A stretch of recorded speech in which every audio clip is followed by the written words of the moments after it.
Welcome to Total Spectrum Spotlight, an informative look and an insightful discussion of today's legislative issues and political trends. Hi there, it's Congressman Erik Paulsen, and welcome to this week's Total Spectrum Spotlight. We are going to have a conversation today about electric vehicles and what's driving American innovation in the auto sector. But joining me today is Christopher Wenk, who is the Vice President of Government Affairs for Kia Corporation.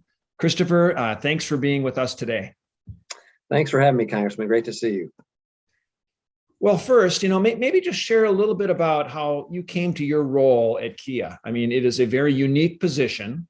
Your background includes working on Capitol Hill, I know. You've been at the National Association of Manufacturing and the Chamber of Commerce, for instance. But share a little bit of background. Yeah, well, thanks. So, I'm one of those people who came to Washington, thought I'd check it out for a little while, and 20 plus years and 4 kids and a wife later, I'm still here. And, I've had a very, a great career in Washington. I did spend some time on Capitol Hill, and I worked at 2 of the leading trade associations in Washington, at the NAM for 2.5 years, and then for over 11 years at the U.S. Chamber of Commerce. And when I was at the Chamber in particular, I worked with a lot of different companies and a lot of different sectors.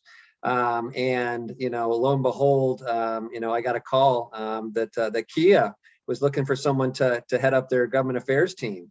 I'm from Michigan. So, although my parents are not in the auto industry, I grew up around the auto industry. And so it was just a really exciting opportunity to work for an auto company in the government affairs world. So it was just a really exciting opportunity for me. Wow, that's great. And again, your background positioned you, I think, very, very uniquely for this. And I think a lot of people, that are watching today, they really don't realize, but the international auto manufacturers do really play a big role in American manufacturing domestically. American innovation, American jobs, with all the U.S. operations that Kia and others have. And I know you have a very strong presence here in the United States with investment and jobs, and it's certainly a big part of the economy. I know in Georgia with a very large manufacturing plant in West Point, Georgia. But talk a little bit about the economic impact of the plant, or how many people Kia employs in Georgia, and some of your investment. Yeah, well, I mean, I think, the most important thing you said, Congressman, is I think that it really is not a true appreciation for, how much the auto industry has changed over the last several years. International auto companies have invested almost $100 billion in the U.S. economy. And are responsible directly and indirectly for over 2 million jobs. And most significantly, last year, almost half the cars that were produced in America were produced by international auto companies, including mine. So I think, just generally speaking, there really isn't a true appreciation for companies like mine that have come here, have been invested. And for Kia, it's really one of the fun things about my job is just the story of Kia. We set up shop, as you said, in West Point, Georgia, which is a textile community that was frankly falling on some pretty hard times. And then when we came in 2006 and said we were going to build a manufacturing facility there, and we broke ground. We've been building cars there for almost 12 years. We're building 3 models: the award-winning Kia Telluride, the award-winning Kia Sorento, and the award-winning K5 sedan. We have 2,700 team members that work at our plant there in West Point. If you add all of the supplier jobs that also support our plant, that's another 14,000+ jobs. So we have a very significant footprint in Georgia and in the Southeast. We're a proud Georgia company. We also have our U.S. headquarters out in California. We do R&D up in Michigan. And then, of course, we have dealers in all 50 states, and that's another 38,000 jobs. So, our investment, all said and done, is about, it was $1.8 billion, and it's been growing over time. But we are, very proud of what we're doing. And frankly, the products that our team members build in Georgia, they're so proud of what they do. I think that Kia didn't used to be known for quality in terms of the cars that we build. And now we're getting award after award for the cars that we're building. That's because of the people of Georgia who are building those cars. It seems like I see more and more Kia vehicles on the road. And maybe you can share also, I know that some of the vehicles that are built here in the United States are actually exported to other countries. That's correct. Yes. So, so over that time that we have been building cars in Georgia, we certainly, the plant was built in Georgia because of the U.S. market. Obviously, the U.S. is the most important auto market in the world. We are a Korean company. That's where our home headquarters is. But we also, obviously, we built the plant in the U.S. because the U.S. market is so critically important for us as well. And over time, we have found opportunities to export vehicles. And not surprisingly, Mexico and Canada are places where we do send a lot of our vehicles that are built in Georgia. But more recently, we have found opportunities to export the Telluride, which is our larger SUV, to markets in the Middle East. There are countries in the Middle East. And so we have actually, most of our exports to Canada and Mexico are by rail. But, over the last few years, we have been putting Kia Tellurides on ships at the port of Brunswick and sending them to the Middle East. So, every year it's a little bit different, but last year it was about 9 to 10% of all the cars that we built in West Point, Georgia were exported. But obviously most of the cars that we build there are for the U.S. market. Wow, it just seems like a great example of how American ingenuity and know-how is being exported from an international automaker around the world, which is exciting for trade, obviously, and why trade is so important.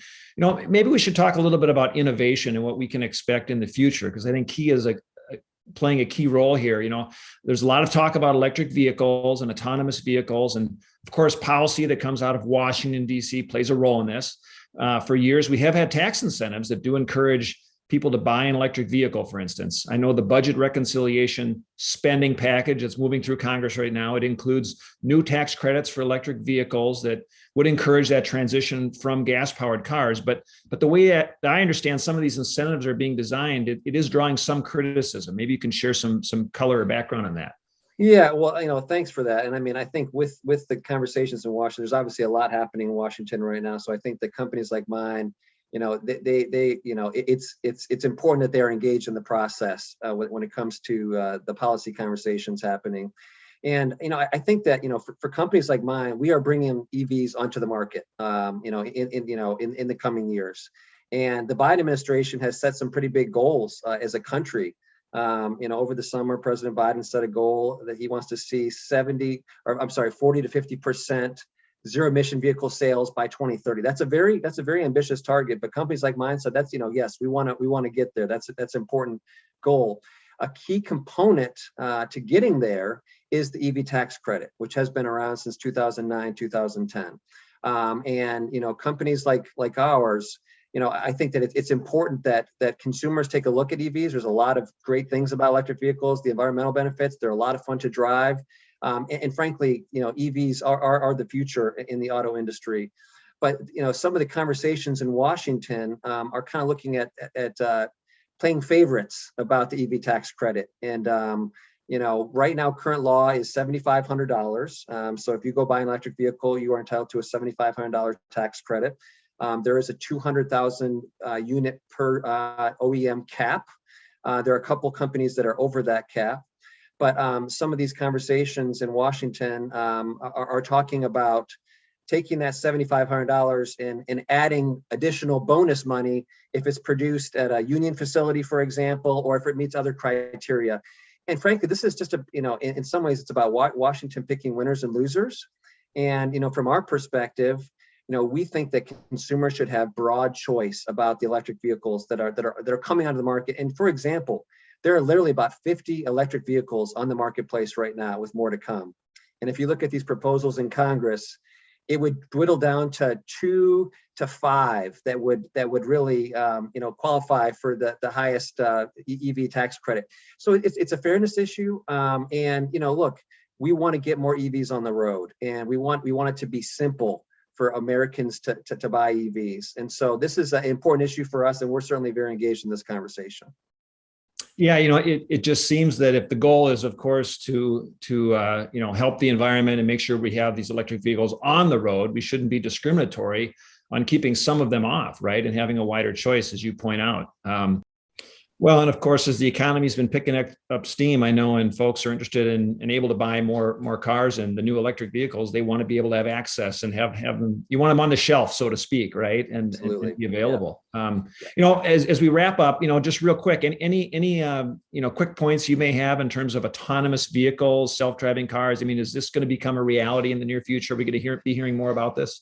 Yeah, I mean, I think, look, one of the fun things about working for Kia and working in the auto industry is all the innovation. There's so much innovation happening every day. As the saying goes, if you're not moving, if you're sitting, you're not moving forward. There's a lot of really exciting innovations happening. And I guess let me just first say, we are very much in a moment of this pivot towards electrification. Last year, less than 2% of the cars that were sold in America were electric vehicles. We are starting to see that there is a sea change of interest in people actually taking a look at EVs. And, for my company alone, we have announced that we're going to bring 11 electric vehicles onto the market in the coming years, 7 by 2026. So electrification is very much part of where my company is going, and we're very committed to that. But there's a lot of other things that we're working on as well. You mentioned autonomous vehicles. We have a joint venture with a company called Aptiv, and the joint venture is called Motional, where we are working with them to do a lot of work in terms of the development of autonomous vehicles. And as a matter of fact, in 2023, there's going to be some robo-taxis in Las Vegas that are autonomous. That is something that we're excited about. And I guess just lastly, I'll just say, I mean, I think for some people maybe take it for granted, but I think that every year and every model that comes out on the market, there are more and more autonomous features that are coming out, in the auto industry. And sometimes you don't even realize it or don't notice it, but this is something that's kind of happening, step by step. But that is very much in the future as well. But between AVs and EVs, the auto industry is doing a lot of innovating, and it's a very exciting time to be working in the auto industry. Oh, I bet. And boy, I mean, Christopher, I mean, we really packed in a lot of information and background in our conversation here today. And thank you for enlightening our viewers today about what's happening in this sector, and particularly from an international auto manufacturer perspective. And I think we've really learned a lot and about some of the issues in Washington, as well as some of the opportunities and the innovation happening for the future. So thank you very, very much for joining us and providing some of that history and future background. Thank you so much for your time. It was great to see you. I really enjoyed it. And, I look forward to seeing you, Congressman, in person again in the near future here, hopefully. Thank you for watching Total Spectrum Spotlight. For more information about Total Spectrum, please visit us at totalspectrumsga.com. Total Spectrum, strategies uniquely focused on your success.